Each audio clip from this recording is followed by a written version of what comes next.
This video is going to take a look at the Canvas Cohort course. Now to get started, we're going to need to be in Canvas, and as you can see here, I'm in my dashboard, and underneath my dashboard there's a tile here that says Canvas Cohort. Now since I'm in the Mesa region, yours may look a little bit different, but I'm in the Mesa region, so I'm in the Mesa Canvas Cohort. So to get started, I want to make sure that you have this tile in your dashboard, if you don't already. Underneath Courses, if I click here, you'll notice I can access the course this way, or I can go under All Courses, find the course, so Canvas Cohort, Mesa Region. Make sure this little star is orange, and if it's not, you can simply check it and it will make it orange. And that's going to put this course back to your dashboard. So now with your Canvas Cohort on your dashboard, I'm going to go ahead and access it. So inside the Canvas Cohort, there's lots of different items and information for you to start with.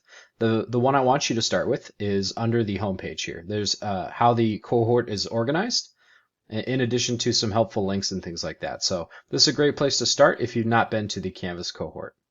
Now there's two things I want to talk about before we get out of here. The very first one is under Index. You'll notice that all the pages inside of the cohort are listed alphabetically, and this is where you could go to find specific things about Canvas, so how Google Drive interacts with Canvas, or importing content, and lots of other things. The last thing I want to take a look at is down here on the bottom right under T, Templates for Courses.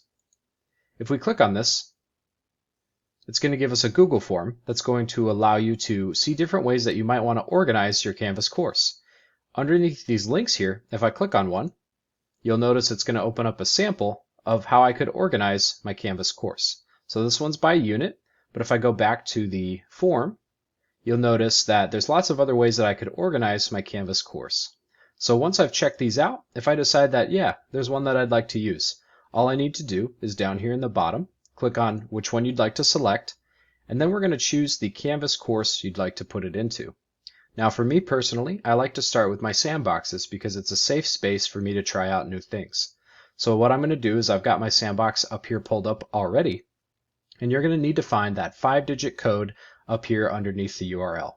So I'm just going to go ahead and copy this and put it into the template here and paste it right here. Now it's going to take the units template and put it into my sandbox with this 5-digit code. You can put it into other Canvas courses if you'd like, but for me, I always like to start with the sandbox. So I hope this video helped, and please check back for more videos soon. Hope you have a great day.